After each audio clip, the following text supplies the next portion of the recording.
ಎಲ್ಲರಿಗೂ ನಮಸ್ಕಾರ. ಎಲ್ಲರೂ ಹೇಗಿದ್ದೀರಾ? ಎಲ್ಲರೂ ಚೆನ್ನಾಗಿದ್ದೀರಾ ಅಂತ ಅಂದ್ಕೊಂಡಿದ್ದೀನಿ. ನಾನು ಕೂಡ ತುಂಬಾ ಚೆನ್ನಾಗಿದ್ದೀನಿ. ಭೂಮಿಕಾ ಅರುಣ್ ಯೂಟ್ಯೂಬ್ ಚಾನಲ್ಗೆ ಎಲ್ಲರಿಗೂ ಸ್ವಾಗತ. ಇವತ್ತು ಏನಪ್ಪ ವಿಷಯ ನಿಮ್ಮ ಹತ್ರ ಶೇರ್ ಮಾಡೋದಕ್ಕೆ ಬಂದಿದ್ದೀನಿ ಅಂತ ಹೇಳ್ಬಿಟ್ಟು ಥಂಬ್ನೇಲ್ ಮತ್ತು ಟೈಟಲ್ ಹೊಡೆದ್ರೆ ನಿಮಗೆ ಆಲ್ರೆಡಿ ಗೊತ್ತಾಗಿರುತ್ತೆ. ಸೊ ಅದ್ರ ಬಗ್ಗೆ ಇವತ್ತು ಮಾತಾಡೋದಕ್ಕೆ ಬಂದಿದ್ದೀನಿ. ನಿಮ್ಮ ಮನೇಲಿ ಏನಾದರೂ ಚಿಕ್ಕ ಮಕ್ಕಳಿದ್ದರೆ ಮಗು ಹಾಲು ಕುಡಿಯೋದನ್ನು ಯಾವ ರೀತಿ ಬಿಡಿಸೋದು ಮತ್ತು ಯಾವ ಏಜಲ್ಲಿ ನಾವು ಅದನ್ನು ಬಿಡಿಸ್ಬೇಕು ಹಾಲು ಕುಡಿಯೋದು ಅಂತ ಹೇಳ್ಬಿಟ್ಟು ಅದ್ರ ಬಗ್ಗೆ ನಿಮ್ಮ ಹತ್ರ ನಾನು ಶೇರ್ ಮಾಡ್ಕೊಳ್ಳೋದಕ್ಕೆ ಬಂದಿದ್ದೀನಿ. ನಿಮಗೂ ಕೂಡ ಚಿಕ್ಕ ಮಕ್ಕಳಿದ್ರೆ ಹೆಲ್ಪ್ ಆಗುತ್ತೆ. ಇದನ್ನು ಫಸ್ಟಿಂದ ಹಿಡಿದು ಕೊನೆವರೆಗೂ ನೋಡಿ ವಿಡಿಯೋನ. ಈ ವಿಡಿಯೋ ಇಷ್ಟ ಆದರೆ ಒಂದು ಲೈಕ್ ಕೊಡಿ. ಹಾಗೆ ನನ್ನ ಚಾನಲ್ಗೆ ಸಬ್ಸ್ಕ್ರೈಬ್ ಮಾಡ್ಕೊಳ್ಳಾರ್ದವರು ಪ್ಲೀಸ್ ಸಬ್ಸ್ಕ್ರೈಬ್ ಮಾಡಿಕೊಂಡು ವೀಡಿಯೋಸ್ನ ನೋಡಿ. ಬನ್ನಿ ನೋಡೋಣ ಏನು ಮಾಡಿದ್ರೆ ಪಾಪು ಹಾಲು ಕುಡಿಯೋದು ಬಿಡುತ್ತೆ ಮತ್ತು ಅದು ಯಾವ ಏಜಲ್ಲಿ ಬಿಡಿಸ್ಬೇಕು, ಯಾವ ಹಂತ ಹಂತವಾಗಿ ಬಿಡಿಸ್ಕೊಟ್ಟು ಹೋಗಬೇಕು ಅಂತ ಹೇಳ್ಬಿಟ್ಟು ನಾನು ನಿಮ್ಮ ಹತ್ರ ಶೇರ್ ಮಾಡ್ಕೊತೀನಿ. ಮೊದಲಿಗಾಗಿ ನಾವು ಯಾವ ಏಜಲ್ಲಿ ಪಾಪುಗೆ ಎದೆ ಹಾಲನ್ನು ಕುಡಿಸೋದು ಬಿಡಿಸ್ಬೇಕು ಅಂದರೆ ನಾವು ಮಗುಗೆ 1.5 ವರ್ಷ ಆದ್ರೂ ಆಗಿರಬೇಕು. ಸೊ 1.5 ವರ್ಷ ಆದರೂ ಕಂಪ್ಲೀಟಾಗಿ ಎದೆ ಹಾಲನ್ನು ಮಗುವಿಗೆ ಕುಡಿಸ್ಬೇಕಾಗುತ್ತೆ. ಸೊ ಹಾಗಾದ್ರೇ ಮಕ್ಕಳಿಗೆ ಕೂಡ ತುಂಬ ಚೆನ್ನಾಗಿ ಬೆಳವಣಿಗೆ ಆಗುತ್ತೆ, ಮಗು ಕೂಡ ತುಂಬ ಆರೋಗ್ಯವಾಗಿ ಇರುತ್ತೆ. ಸೊ ಡಾಕ್ಟ್ರನ್ನ ಕೇಳಿದ್ರು ಕೂಡ ಡಾಕ್ಟ್ರು ಕೂಡ ಅದನ್ನೇ ಹೇಳ್ತಾರೆ, ನೀವು 1.5 ವರ್ಷದ ತನಕ ಆದರೂ ಕೂಡಿಸ್ಬೇಕಿಲ್ಲ ಅಂದರೆ ನೀವು 2 ವರ್ಷದ ತನಕ ಆದ್ರೂ ಕಂಪ್ಲೀಟಾಗಿ ಕೂಡಿಸ್ಬೇಕಾಗುತ್ತೆ.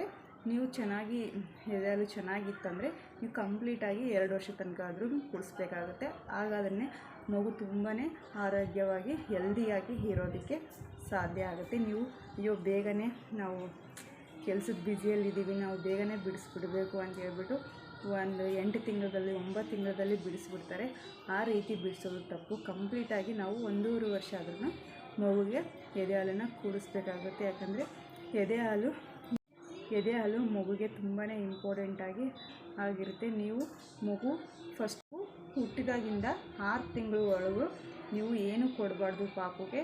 ಎದೆ ಹಾಲು ಬಿಟ್ಟು ಮತ್ತು ಏನು ಫುಡ್ಡು ಎಲ್ಲ ಸಿಗುತ್ತಲ್ವ, ಸೊ ಅದನ್ನೇನು ತಿನ್ನಿಸ್ಬಾರ್ದು, ಎದೆ ಹಾಲನ್ನಷ್ಟೇ ಕೊಡಿಸ್ಬೇಕು ಅಂತ ಹೇಳ್ಬಿಟ್ಟು ಡಾಕ್ಟ್ರು ಕೂಡ ಹೇಳ್ತಾರೆ. ಅದೇ ಒಳ್ಳೆಯದು. ಸೊ 6 ತಿಂಗಳ ಮೇಲೆ ನೀವು 7 ತಿಂಗಳಲ್ಲಿ ನೀವು ಕಂಪ್ಲೀಟಾಗಿ ಏನಾದರೂ ಪಾಪುಗೆ ಸ್ವಲ್ಪ ಫ್ರೂಟ್ಸ್ ಆಗಿರಲಿ ಏನಾದರೂ ನೀವು ಕೊಡ್ಬೋದು. 6 ತಿಂಗಳು ಒಳಗಿದ್ದು ಪಾಪುಗಳಿಗೆ ಮಾತ್ರ ನೀವು ಖಂಡಿತವಾಗಿ ಎದೆ ಹಾಲನ್ನು ಕುಡಿಸ್ಬೇಕಾಗುತ್ತೆ. ತುಂಬ ಚೆನ್ನಾಗಿ ಹೆಲ್ದಿಯಾಗಿ ಇರುತ್ತೆ ಅಂತ ಹೇಳ್ಬಿಟ್ಟು ಹೇಳ್ತಾರೆ ಡಾಕ್ಟ್ರು ಕೂಡ. ಸೊ ನೀವು 1.5 ವರ್ಷ ಆದಮೇಲೆ ಪಾಪುಗೆ ಅದನ್ನು ಎದೆ ಹಾಲನ್ನು ಬಿಡಿಸ್ಕೊತಾ ಹೋಗ್ಬೋದು. ಸೊ ಬಿಡಿಸೋದಕ್ಕೂ ಕೂಡ ನೀವು ಸಡನ್ಲಿಯಾಗಿ ನಿಂದ್ರಿಸೋಕೆ ಹೋಗಬೇಡಿ, ಕುಡಿಯೋದು ಬಿಡಿಸೋಕೆ ಹೋಗಬೇಡಿ. ಯಾಕಂದರೆ ಪಾಪುಗೂ ಕಷ್ಟ ಆಗುತ್ತೆ, ಸೊ ಎದೆ ಹಾಲು ಕೊಡೋರಿಗೂ ಕೂಡ ತುಂಬಾ ಕಷ್ಟ ಆಗುತ್ತೆ. ಯಾಕಂದರೆ ಸಡನ್ಲಿ ನಿಂದಿಸ್ಬಿಟ್ರೆ ಫೀಡಿಂಗ್ ಕೊಡೋದು ನಿಮಗೂ ಕೂಡ ತುಂಬಾ ಕಷ್ಟ ಆಗುತ್ತೆ ಅಂತಲೇ ಹೇಳ್ಬೋದು.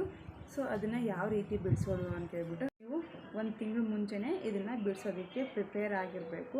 ಸೊ ನೀವು ದಿನಕ್ಕೆ 4 ಟೈಮ್ ಪಾಪುಗೆ ಫೀಡ್ ಮಾಡ್ತೀರಾ ಅಂತಂದರೆ ನೀವು ಬಿಡಿಸೋರಾಗಿದ್ದರೆ 1 ವಾರದಲ್ಲಿ 1 ಟೈಮ್ ಬಿಡಬೇಕು. ಸೊ ಹಾಲು ಕುಡಿಸೋದು ಸ್ಟಾಪ್ ಮಾಡಬೇಕು. ಸೊ 4 ಟೈಮ್ ಕುಡಿಸೋದಾದರೆ 1 ವಾರದಲ್ಲಿ 3 ಟೈಮ್ ಕುಡಿಸ್ಬೇಕು, ಮತ್ತು ಇನ್ನೊಂದು ವಾರದಲ್ಲಿ 2 ಟೈಮ್ ಕುಡಿಸ್ಬೇಕು. ಹಾಗೆ ವಾರದಲ್ಲಿ ಒಂದೊಂದು ಟೈಮ್ನ ನಾವು ಸ್ಕಿಪ್ ಮಾಡ್ಕೋತಾ ಹೋಗ್ತಾ ಇರಬೇಕು. ಸೊ ಆ ಥರ ಸ್ಕಿಪ್ ಮಾಡ್ಕೋತಾ ಹೋದ್ಮೇಲೆ ನೀವು ನೆಕ್ಸ್ಟ್ ಲಾಸ್ಟ್ ಇದರಲ್ಲಿ ಪೂರ್ತಿಯಾಗಿ ಬಿಡಿಸೋ ಥರ ಹಾಗೆ ಬಿಡಿಸ್ಕೋತಾ ಹೋದ್ಮೇಲೆ ನಾವು ಫುಡ್ ಕಡೆ ಪಾಪು ಗಮನನ ತೊಗೊಬರ್ಬೇಕು. ಯಾಕಂದರೆ ಹೊಟ್ಟೆ ತುಂಬ ಊಟ ಕೊಟ್ಟರೆ ಪಾಪು ಹಾಲನ್ನು ಕೇಳೋದಿಲ್ಲ. ನಾವು ಊಟನೂ ಕೊಡಲಿಲ್ಲ ಮತ್ತು ಹಾಲನ್ನು ಕೊಡಲಿಲ್ಲ ಅಂದರೆ ಪಾಪು ವೀಕ್ನೆಸ್ ಆಗುತ್ತೆ. ಸೊ ಚೆನ್ನಾಗಿ ನಾವು ಪಾಪುಗೆ ಊಟನ ಕೊಡಬೇಕು. ಸೊ ಊಟ ಕೊಟ್ಟರೆ ಹಾಲಿನ ಕಡೆ ಪಾಪುದು ಗಮನ ಇರೋದಿಲ್ಲ. ನೀವು ನೈಟ್ ಟೈಮಲ್ಲಿ ಖಂಡಿತ ಪಾಪು ಹಾಲು ಕೇಳುತ್ತೆ. ನೈಟ್ ಟೈಮಲ್ಲಿ ಮಾತ್ರ ತುಂಬಾ ಕಷ್ಟ ಆಗುತ್ತೆ. ಯಾಕಂದರೆ ಪಾಪು ಮಲಗಿರೋ ಟೈಮಲ್ಲಿ ನಿದ್ದೆಗಣ್ಣಲ್ಲಿ ಹಾಲನ್ನು ಕುಡಿತಾ ಇರುತ್ತೆ. ಸೊ ಅದನ್ನು ಬಿಡಿಸೋದು ಒಂದು ಸ್ವಲ್ಪ ಕಷ್ಟ ಆಗುತ್ತೆ.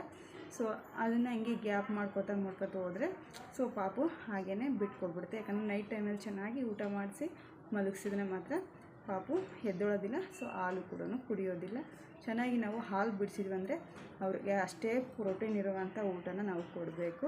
ತುಂಬ ಚೆನ್ನಾಗಿ ಆರೋಗ್ಯವಾಗಿಯೂ ಕೂಡ ಇರುತ್ತೆ. ಸೊ ಈ ರೀತಿ ಮಾಡೋದ್ರಿಂದ ಪಾಪು ಹಾಲನ್ನು ಬಿಡುತ್ತೆ. ನೈಟ್ ಟೈಮಲ್ಲಿ ಬಿಡಬೇಕಪ್ಪ ಅಂದರೆ ಸೊ ಹಾಲು ಕುಡಿಯೋದು ನೈಟ್ ಟೈಮಲ್ಲಿ ಬಿಡಬೇಕಪ್ಪ ಅಂದರೆ ಅದಕ್ಕೆ ಒಂದು ಸ್ವಲ್ಪ ಬೇವಿನ ಸೊಪ್ಪು ಅಂತ ಹೇಳ್ಬಿಟ್ಟು ಕರಿತೀವಿ. ಬೇವಿನ ಸೊಪ್ಪನ್ನ ಚೆನ್ನಾಗಿ ಹರಿದ್ಬಿಟ್ಟು ಫೀಡಿಂಗ್ ಮಾಡ್ತಿರ್ತೀವಲ್ಲ ಅಲ್ಲಿ ಅದನ್ನು ಹಚ್ಕೋಬೇಕು. ಸೊ ಇಸ ಕಾಣಿಸುತ್ತಲ್ವ ಪಾಪುಗೆ, ಆವಾಗ ಅದನ್ನು ನೈಟ್ ಟೈಮಲ್ಲಿ ಕುಡಿಯೋದಿಲ್ಲ. ಸೊ ಕಂಪ್ಲೀಟಾಗಿ ಹಾಲು ಕುಡಿಯೋದು ನಿಲ್ಲಿಸ್ಬಿಡುತ್ತೆ. ಹಾಗೂ ಬಿಡಲಿಲ್ಲ ಅಂದರೆ ಹಾಗಲಕಾಯಿ ರಸನೂ ಕೂಡ ಯೂಸ್ ಮಾಡ್ಬೋದು. ಫೀಡ್ ಮಾಡುವಂಥ ಪ್ಲೇಸಲ್ಲಿ ಹಾಗಲಕಾಯಿ ರಸ ಹಚ್ಚೋದ್ರಿಂದನೂ ಮಗುವಿಗೆ ಕಹಿ ಆಗುತ್ತೆ ಅಲ್ವಾ, ಸೊ ಮಗು ಬಿಡೋ ಚಾನ್ಸಸ್ ಇರುತ್ತೆ. ಮತ್ತು ಜೆಂಡು ಬಾಮ್ ಅಂದರೆ ಅಮೃತಾಂಜನ್ ಅದನ್ನು ಕೂಡ ಅಪ್ಲೈ ಮಾಡೋದ್ರಿಂದ ಪಾಪುಗೆ ಕಹಿ ಅನಿಸೋದ್ರಿಂದ ಅದು ಕೂಡ ಬಿಡೋ ಚಾನ್ಸಸ್ ಇರುತ್ತೆ. ಟ್ರೈ ಮಾಡಿ. ಒಂದೇ ಸಾರಿ ಬಿಡಿಸೋದಕ್ಕೆ ತುಂಬಾ ಕಷ್ಟ ಆಗುತ್ತೆ. ಮತ್ತು ತಾಯಂದ್ರಿಗೂ ಕೂಡ ಫೀಡಿಂಗ್ ಜಾಸ್ತಿ ಆಗುತ್ತಾ ಹೋಗುತ್ತೆ. ಒಂದು 3 ಡೇಸ್ ಆದ್ರೂ ತುಂಬಾ ನೋವಾಗುತ್ತೆ. ಯಾಕಂದರೆ ಫೀಡಿಂಗ್ ಕೊಡೋದು ಸಡನ್ಲಿ ನಿಲ್ಲಿಸಿರ್ತೀವಲ್ವ, ಸೊ ಅದಕ್ಕೇ ತುಂಬಾ ನೋವಾಗುತ್ತೆ. ಸೊ ನೀವು ಕ್ಯಾಬೇಜನ್ನ ನೋಡಿದ್ರಲ್ಲ, ಅಂದರೆ ಎಲೆಕೋಸನ್ನು ಫ್ರಿಜ್ಜಲ್ಲಿ ಇಟ್ಬಿಟ್ಟು ಕೋಲ್ಡ್ ಆದಮೇಲೆ ಕೋಸನ್ನ ನೀವು ಫೀಡಿಂಗ್ ಮಾಡೋ ಪ್ಲೇಸಿಗೆ ಹಾಕೋಬೇಕಾಗುತ್ತೆ. ಕೋಲ್ಡ್ ಆಗಿರೋದಂತಹದ್ದು ಹಾಕ್ಕೊಂಡ್ರೆ ತುಂಬಾ ಒಳ್ಳೆಯದು. ಫೀಡಿಂಗ್ ಜಾಸ್ತಿ ಆಗ್ತಾ ಹೋಗುತ್ತೆ. ನೀವು ದಿನಕ್ಕೆ 1-2 ಸಾರಿನಾದ್ರೂ ಹೊರಗಡೆ ತೆಗೆದುಬಿಟ್ಟು ಅದನ್ನು ಚೆಲ್ಬಿಡಿ, ಹಾಗೆಯೇ ಇಟ್ಕೊಳ್ಳೋದಕ್ಕೆ ಹೋಗಬೇಡಿ. ಒಳ್ಳೆಯದು. ತಾಯಂದ್ರಿಗೂ ಕೂಡ ತುಂಬಾ ಆರಾಮಾಗಿ ಫೀಲ್ ಆಗುತ್ತೆ ಆ ರೀತಿ ಮಾಡೋದ್ರಿಂದ. ಟ್ರೈ ಮಾಡಿ ನೀವು ಕೂಡ. ಸೊ ಈ ರೀತಿ ಸ್ಟೆಪ್ ಬೈ ಸ್ಟೆಪ್ಪು ಪಾಪುಗೆ ಫೀಡಿಂಗ್ ಮಾಡೋದು ಬಿಡಿಸ್ಬೋದು. ಸೊ ಈ ವಿಡಿಯೋದಿಂದ ಏನಾದರೂ ನಿಮಗೆ ಯೂಸ್ ಆಗಿದರೆ ಪ್ಲೀಸ್ ಯೂಸ್ ಆಗಿದೆ ಅಂತ ಹೇಳ್ಬಿಟ್ಟು ಕಮೆಂಟಲ್ಲಿ ತಿಳಿಸಿ. ಹಾಗೆ ಲೈಕ್ ಮಾಡಿ, ಶೇರ್ ಮಾಡಿ, ಕಮೆಂಟ್ ಮಾಡಿ. ಹಾಗೆ ನನ್ನ ಚಾನಲ್ಗೆ ಇನ್ನೂ ಯಾರು ಸಬ್ಸ್ಕ್ರೈಬ್ ಆಗಿಲ್ಲ ಪ್ಲೀಸ್ ಸಬ್ಸ್ಕ್ರೈಬ್ ಮಾಡಿಕೊಂಡು ವೀಡಿಯೋಸ್ನ ನೋಡಿ. ಎಲ್ಲರಿಗೂ ಧನ್ಯವಾದಗಳು.